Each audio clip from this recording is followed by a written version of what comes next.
लीज़ी के mummy papa और teachers ने उसे समझाने की बहुत कोशिश करी, लेकिन वो कुछ सीखना ही नहीं चाहती थी। वो अपने आसपास की चीज़ों को उल्टा सीधा और लापरवाही से रखती थी।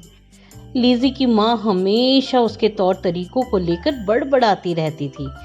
यह देखकर उसकी दादी माँ ने निश्चय किया कि अब वो खुद लीज़ी को अपना सामान संभाल कर रखना सिखाने की कोशिश करेगी। एक दिन जैसे ही लीज़ी स्कूल से लौटी, उसने अपने जूते उतार कर एक ओर फेंक दिए और बैग सोफे पर पटक दिया। दादी माँ कमरे में आई तो उन्होंने ये सब देखा। गहरी सांस लेकर उन्होंने लीज़ी से पूछा, बेटी, क्या तुम कहानी सुनना चाहोगी? लीज़ी को दादी माँ की कहानियाँ बहुत अच्छी लगती थी। वो तुरंत ही मुस्कुराते हुए दादी माँ के सोफे के सामने बैठ गई। दादी माँ ने कहानी सुनानी शुरू करी। यह कहानी रॉबिन नाम के एक बच्चे की है। एक दिन उसके साथ जो कुछ हुआ उसके बारे में उसे आज तक समझ नहीं आया, लेकिन वो ये मानता है कि उससे उसका सारा जीवन ही बदल गया। रॉबिन अपने सामान के साथ बहुत लापरवाही बरतता था। उस दिन जब सुबह अलार्म घड़ी बजी तो रॉबिन ने रोज की तरह अलार्म बंद करने के लिए जैसे ही अपना हाथ उठाया, घड़ी चिल्ला पड़ी, तुम हर रोज मुझे इस तरह क्यों मारते हो?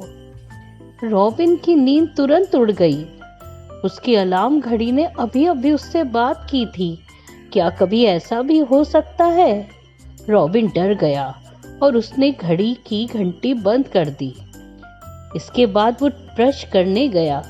उसने जैसे ही टूथब्रश पकड़ा, वैसे ही टूथपेस्ट से उसे चेतावनी आई, मुझे हर सुबह इस तरह बेरहमी से मरोड़ना बंद करो। मुझे हर रोज इस तरह दर्द पहुंचाने की जरूरत नहीं, समझे?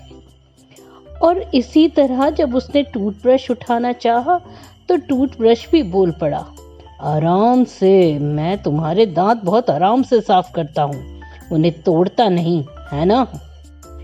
इस प्रकार रॉबिन की रोजमर्रा के इस्तेमाल की सारी चीजें उसे तरह तरह की सलाह देने लगी।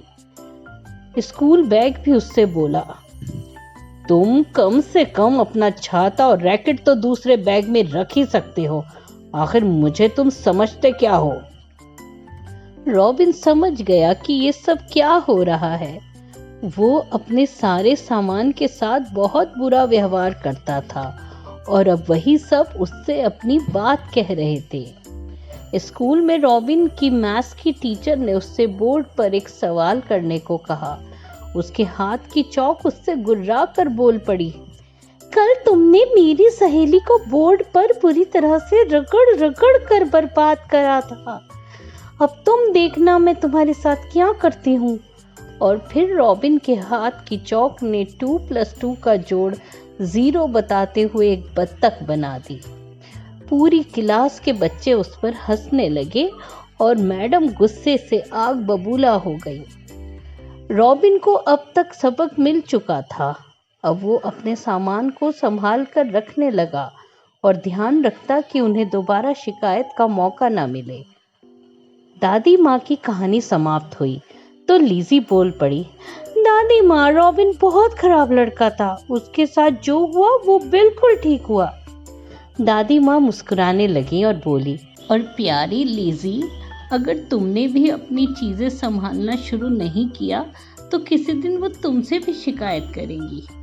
लीज़ी को समझ में आ गया कि दादी माँ बिल्कुल सही कह रही हैं। उसके बाद लीज़ी की चीज़ों को कभी उससे शिकायत करने की ज़रूरत नहीं पड़ी।